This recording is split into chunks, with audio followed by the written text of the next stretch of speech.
Hello guys, तर स्वागत आहे तुमचं आपल्या या यूट्यूब चॅनलवरती. मित्रांनो, चॅनलवर नवीन असाल तर चॅनलला सबस्क्राईब नक्की करा आणि अशाच नवनवीन अपडेट्स आपल्या चॅनलवरती पाहत राहा. चला तर मग आपण पाहूयात सुना येती घरा या मालिकेचा आजचा रिव्ह्यू. तर मित्रांनो, आता इथे उमा आणि शिवनाथ झोपणार असतात. तेवढ्यातच आता शिवनाथ जो आहे तो उमाला बोलतो की उमा, एवढ्या दिवस ना झोपच लागत नव्हती बघ, तर आता निवांत झोपणार आहे. उमा बोलते की अहो, म्हणजे का बरं, का झोप लागत नव्हती एवढ्या दिवस, काय झालं होतं असं? त्यावेळी आता इथे ती बोलते की नक्कीच तुमचं बाहेर मन लागत असेल ना, म्हणजे विचार येत असेल की बाहेर काय आहे वगैरे, असं काही आहे म्हणून झोप लागत नव्हती का? तर त्यावेळी आता इथे शिवनाथच्या लक्षात आलं आहे की उमाला नक्की काय म्हणायचं आहे. त्यावेळी शिवनाथ उमाला बोलतो की नाही, तसं काही नाही आहे. हे बघ, मला माझं काम होतं, माझे एक पेमेंट येणार होतं आणि म्हटलं कधी येईल कधी येईल असं म्हणत त्याची वाट पाहत होतो आणि म्हणून झोप लागत नव्हती. आणि ते खूप मोठं पेमेंट होतं बरं का उमा. त्यावेळी उमा जी आहे ती बोलते की नाही नाही, मला काय वाटलं, मला वाटलं तुम्ही कोणाची तरी वाट पाहत होतात, म्हणजे राघवची. तर आता इथे असं बोलल्यानंतर इथे शोना जो आहे तो बोलतो की उमा, काहीही, हां, मी असं काहीही करत नव्हतो. चल बरं आता झोप, असं म्हणत आता शिवनाथने उमाला झोपायला सांगितलेलं आहे. आणि उमा शिवनाथकडे पाहून हसत असते. खरं तर उमाला माहिती असतं की शिवनाथ खरंच राघवमुळेच इतक्या दिवस आनंदाने, असे सुखाने निश्चिंत झोपलेच नव्हते. आणि आज राघव घरी आलाय म्हटल्यानंतर आज त्यांना निश्चिंत झोपायचं होतं. तर त्यानंतर इकडे सगळेजण झोपलेले असतात. माधव, राघव आणि बंटी ह्या तिघांमध्ये आता दोघेजणं तर झोपले आहेत असं बंटीला वाटतं. बंटी इकडे तिकडे पाहतो, पण आता इकडे राघव जागाच असतो. बंटीने त्यांच्या नाकांवरती हात ठेवून पाहिला होता की ते मस्त गाढ झोपलेले बंटीला दिसत होते. पण बंटीला हे कुठे माहिती होतं की राघव आणखी जागाच आहे. बंटीचा रोजचा प्लॅन असायचा, सगळे झोपल्यानंतर तो त्याच्या आईला भेटण्यासाठी घरी जात असे. त्याचनंतर आता हे राघवला माहिती होतं. राघव जो आहे तो आता फोन करतो. इथे प्रियंका बहिणीला फोन करतो आणि इकडे प्रियंकाही जागीच असते, कारण त्यांचं आज मिशन आशीर्वाद असतं. त्यावेळी आता राघवने फोन केल्यानंतर इकडे प्रियंका लगेचच फोन उचलते. तर प्रियंका इकडे आरशासमोर बसून तो हार घालून पाहत असते की कशा पद्धतीने तो हार तिच्या त्या आजी सासूने तिला दिलेला असतो. तर त्यानंतर आता इकडे ती फोन पाहते, तर राघवचा फोन आलेला असतो. राघव बोलतो की वहिनी चला, आता मिशन आशीर्वाद सुरू करायचा आहे, चला तुम्ही बाहेर या, मी पण येतो. तर आता प्रियंका बोलते की ठीक आहे भाऊजी, मी तयार आहे, मी पण येते. असं म्हणत आता राघव जो आहे तो रूमच्या बाहेर पडलेला आहे. आणि त्याचनंतर आता प्रियंका देखील आता बाहेर आशीर्वाद घेण्यासाठी पडणारच असते बाहेर. तेवढ्यातच आता इकडे ती श्रीला उठवते. श्री जो आहे तो गाढ झोपलेला होता. इकडे प्रियंकाने श्रीला उठवलेला आहे आणि ती त्याला म्हणत असते की प्लीज अहो चला ना, आपण आशीर्वाद घ्यायला जाऊयात. आणि राघव भाऊजींनी आत्ता फोनही केला होता, आत्ता आपल्याला जायला हवं, आपण असे जाऊ आणि असे आशीर्वाद घेऊन परत येऊ. त्यावेळी आता श्रीधर जो आहे तो बोलतो की बिहू, अगं समजून घे, तू एकदा थोडा वेळ माझ्यापाशी बस बरं, आणि माझी 2 गोष्टी नीट ऐक. हे बघ, आत्तापर्यंत आम्ही कोणीही त्या घरात पाऊल देखील ठेवलेलं नाही आहे, आणि जर आप्पांना कळालं ना की तू त्या घरामध्ये पाऊल ठेवलं आहे, तर आप्पा मला इतकं कुटतील ना की तू मी तुला सांगू शकणार नाही, इतकं मारतील मला. आणि तेही फक्त तुझ्यामुळे. पहिल्या दिवशीही मार खाल्ला आणि आताही मला मारच खावा लागेल, असं आता प्रियंका म्हणत असते. तर त्यानंतर आता इथे प्रियंका बोलते की नाही, काही होणार नाही, मला नाही वाटत की ते माझ्यामुळे एवढी मोठी शिक्षा करतील. तर आता इथे प्रियंका जी आहे ती बोलते की नाही श्रीधर, मी जाणार आहे आणि आजींचा आशीर्वाद घेतल्याशिवाय परत येणार नाही, समजलं तुला? तू येतोयस की मी जाऊ एकटा, असं आता प्रियंका इथे त्याला बोलत असते. तर त्यानंतर आता इकडे हा जो श्रीधर बोलतो की हे बघ प्रियंका, राघव जो आहे ना तो एखादी कृती करताना विचार करत नाही की त्याचे परिणाम काय होतील. पण हे बघ, तू तर हुशार आहेस ना, तू त्याच्यापेक्षा हुशार आहेस की नाही मला एवढं सांग. तू तू या सगळ्याचा विचार करायला हवा की नाही, नीट विचार कर. तर आता प्रियंका बोलते की हे बघ श्री, तू येतोय की नाही तेवढं सांग फक्त मला, बाकी मला काहीही सांगू नकोस. तर आता श्रीधर जो आहे तो बोलतो की ठीक आहे, मी येतोय तुझ्यासोबत, असं म्हणत तो कॉटवरून उठला आहे आणि त्यानंतर जायला निघालेला असतो. खरं तर आता तो खोटं नाटक करत असतो, ॲक्टिंग करत असतो. त्याला कुठेही जायचं नसतं, त्याला फक्त आपणची भीती वाटत असते. म्हणूनच आता श्रीधरने नाटक केलं आहे, त्याचा पोट दुखतंय. तर आता त्याचं कुठलंही पोट वगैरे दुखत नसतं, पण आपणच्या भीतीमुळे, आपण ना घाबरल्यामुळे श्रीधर जो आहे तो तिथेच रूममध्ये बसून राहतो आणि पिहूला सांगतो की जा, मला नाही यायचे. असं म्हटल्यानंतर पिहू बोलते की ठीक आहे, मी जाते एकटी. तर आता पिहू एकटी जायला निघालेली असते. तर त्यानंतर इकडे बंटी बंटी जो आहे तो आता घरातून बाहेर पडताच इकडे त्याच्या आईला फोन करतो. आईला फोन केल्यानंतर ती बोलते की ठीक आहे बंटी, तू ये, असं म्हणत आता ते त्यांचं दोघांचं फोनवरती बोलणं चाललेलं असतं. आणि त्यांचं फोनवरचं जे काही बोलणं आहे ते आता इथे राघव ऐकतो आणि राघव त्याचा पाठलाग करत असतो. इकडे आता राघवकडे प्रियंका आलेली असते आणि आता प्रियंकाला घेऊन राघव जो आहे तो पद्माच्या घरात जाणार असतो, अगदी बंटीच्या मागोमागच. इकडे आता बंटी त्याच्या आईकडे पोहोचलेला असतो. बंटीच्या पाठीमागेच राघव आणि प्रियंका दोघेही जण उभे असतात. इकडे बंटीला माहीत नसतं की राघव आणि प्रियंका त्याच्या मागावर आहेत. तर त्यावेळी आता बंटी जो आहे तो बोलतो की अरे, तुम्ही तुम्ही इथे काय करताय? तर त्यानंतर इथे आता हा जो बंटी आहे तो पूर्ण घाबरलेला आहे. बंटी प्रियंका आणि राघवला बोलतात की तुम्ही दोघी इथे काय करताय? जा पटकन वापस, इकडे काय आहे तुमचं? तर आता इथे तो राघवला सांगतो की राघव, तुला तर माहिती आहे ना ही हद्द ओलांडल्यानंतर काय होतं ते. तर त्यावेळी आता प्रियंका जी आहे ती बोलतं की हे पहा बंटी मामा, आम्ही कुठेही जाणार नाही, आम्ही इथेच थांबणार आहोत आणि आम्ही आशीर्वाद घेण्यासाठी आलो आहोत. आम्ही आजींचा आशीर्वाद घेऊ आणि इथून निघून जाऊ. तर त्यावेळी आता इथे बंटी जो आहे तो बोलतो की अयो, आता काय होणार? जर पद्माताई आत्ता आली, यावेळी तिने तुम्हाला पाहिलं तर किती मोठा राडा होईल हे तुम्हाला माहीतच आहे ना.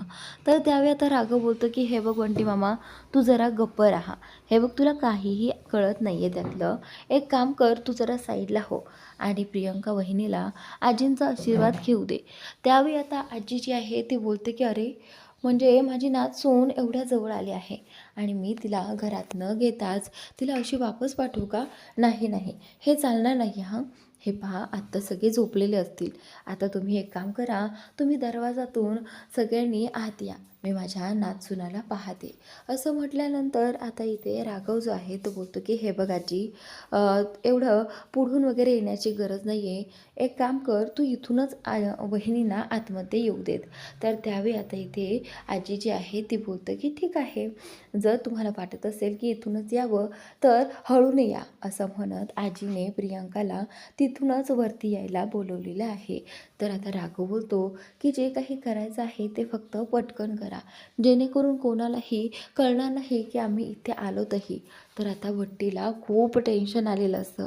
बंटी बोलतो की जर या दोघांना ताईने घरामध्ये पाहिलं तर काय होईल, याचं बंटी काही सांगूच शकत नाही. तर त्यानंतर आता इकडे राघव आणि प्रियंका दोघेही जण त्या खिडकीमधून आतमध्ये येतात. आतमध्ये आल्यानंतर राघव पहिल्यांदा ती खिडकी लावून घेतो, जेणेकरून कोणाला कळू नये की ते दोघेही जण आतमध्ये आलेले आहेत. इकडे आता उमाला जाग येते. रात्रीच्या वेळी अचानक जाग आल्यामुळे उमा उठते आणि बाहेर जाते. खरं तर तिला पाणी पिण्यासाठी जायचं असतं. तर तेवढ्यातच आता ती बाहेर उठून जाते आणि पाहते की शिवनाथही गाढ झोपलेले आहेत. बाहेर गेल्यानंतर तिला समोर हॉलच्या दारामध्ये श्रीधर उभा दिसतो आणि श्रीधर त्या दारातून डोकावत असतो. इकडे आता उमाचं लक्ष श्रीधरकडे जातं. एकदा की श्रीधरकडे लक्ष गेलं तर उमा जी आहे ती श्रीधरला विचारते की श्रीधर, तू तू इथे काय करतो आहेस? मला सांग, काय झालं आहे तुझ्यामध्ये आणि प्रियंकामध्ये? पुन्हा भांडण झाली आहे का? तर त्यावेळी आता इथे ही जी उमा आहे ती त्याला खूप सारे प्रश्न विचारू लागते. त्यावेळी आता इथे श्रीधर जो आहे तो बोलतो की हे बघ आई, आमचं भांडण वगैरे काही झालेलं नाही आहे, फक्त एक खूप मोठा प्रॉब्लेम झाला आहे. त्यावेळी आता श्रीधर जो आहे तो बोलला की प्रॉब्लेम झाला आहे, नक्की असं काय झालं आहे? असं आता इथे तिला वाटू लागतं. ती विचारते की काय झालं आहे नेमकं? आणि ती कुठे गेली आहे. तर त्यावेळी आता श्रीधरला कळत नसतं की कसं सांगावं की ती कुठे गेली आहे ते. कारण जर मी आईला सांगितलं तर आई माझ्यावरच रागवेल आणि जर नाही सांगितलं तर खूप मोठा परिणाम झाल्यानंतर तर आईला नक्कीच कळणार आहे. तर आता असा विचार करून इथे हा जो श्रीधर आहे तो आईला हळूहळू थोडं थोडं सांगू लागतो. तर त्यानंतर इकडे आता प्रियंका, राघव आणि बंटी आणि ही आजी तिघेही जण हॉलमध्ये आले आहेत. त्यावेळी आता आजी बोलते की हे बघ पोरी, आता तू पहिल्यांदाच माझ्या घरी आली आहेस म्हटल्यानंतर काहीतरी गोड तर हवं ना खायला. तर त्यावेळी आता इथे ही जी मुलगी आहे प्रियंका ती बोलते की नाही आजी, काहीही नको आहे, मला फक्त तुमच्या पाया पडायचं आहे, तुमचा आशीर्वाद घ्यायचा आहे. तर त्यावेळी आजी जी आहे ती बोलते की हे बघ पोरी, माझा आशीर्वाद नेहमीच तुमच्या पाठीशी असणार आहे, त्यामुळे तुम्ही जास्त काळजीच करू नका. त्यावेळी आता आजी जी आहे ती बोलते की अगदी नक्षत्रासारखीच मुलगी आहे बघ, अगदी गुणी आहे आणि तुझं जितकं कौतुक करावं ना तितकं कमीच आहे पोरी, असं आता आजी म्हणत असते. तर त्यानंतर आता बंटी जो आहे तो आईला बोलतो की आई, अगं आवर ना, हे बघ आता तुला पाया पडायचं आहे फक्त, प्रियंका घे पाया पडून आणि चला लवकर. तर त्यावेळी आता इथे आजी जी आहे ती बोलते की नाही हा बंटी, मी माझ्या सुनेला तोंड गोड केल्याशिवाय जाऊ देणार नाही. त्यावेळी आता राघव बोलतो की हे बघ आजी, आवर पटकन, सगळं काही आवरतं घे, नाहीतर आपल्याला इथे कोणी पाहिलं तर खूप मोठा गोंधळ होईल. तर त्याचनंतर आता इथे ही जी प्रियंका आहे ती बोलते की आजी, तोंड वगैरे गोड करायची काही गरज नाही आहे, पण मला मला ना एक तुमच्याकडनं गोष्ट हवी आहे की तुम्ही माझं औक्षण करावं. तर त्यावेळी आता इथे प्रियंकाला असं म्हटल्यानंतर आजी बोलते की बाळा, मी औक्षण नाही करू शकत गं, तुला तर माहीतच आहे की सुहासिनी औक्षण करतात, अशा स्त्रींना हा मान दिला जात नाही. तर त्यावेळी आता इथे प्रियंका जी आहे ती बोलते की हे पहा आजी, तसं काही नसतं, हे पहा आपण जर डोक्यात आणलं तर असतं, पण बाकी काहीही तसं काही नसतं, सुहासिनीनेच औक्षण करावं आणि बिना सुहासिनीने करू नये असं काहीही नसतं. त्यामुळे तुम्ही असा विचार करू नका, तुम्ही फक्त माझं औक्षण करा, एवढंच मला हवं आहे. तर त्यानंतर आता प्रियंकाच्या म्हणण्यानुसार इथे राघवही बोलतो की हो आजी, तू ना वहिनींचं औक्षण हे केलंच पाहिजे बरं का, आणि त्याशिवाय वहिनी आशीर्वाद घेणार नाही. तर आता आजी नाही म्हणत असताना देखील प्रियंका हट्ट करते. प्रियंका बोलते की मला माझ्या आईशीही बोलता येत नाही आणि तुम्हाला माहिती आहे, मला माझ्या आईची खूप आठवण येते आहे आणि मला असं वाटतं की नेहमी तिच्याशी बोलावं, तिला भेटावं, पण मला आत्ता ते जमत नाही. पण मला तुमच्यातच माझी आई वगैरे सगळं काही दिसतं आणि आज तुम्ही जो काही मला हा शगुन दिला आहे हार, तोही मला खूप आवडला आहे आणि तुमच्यामुळेच कदाचित मला असं वाटेल की माझी आई माझ्यापाशी माझ्याजवळ आहे.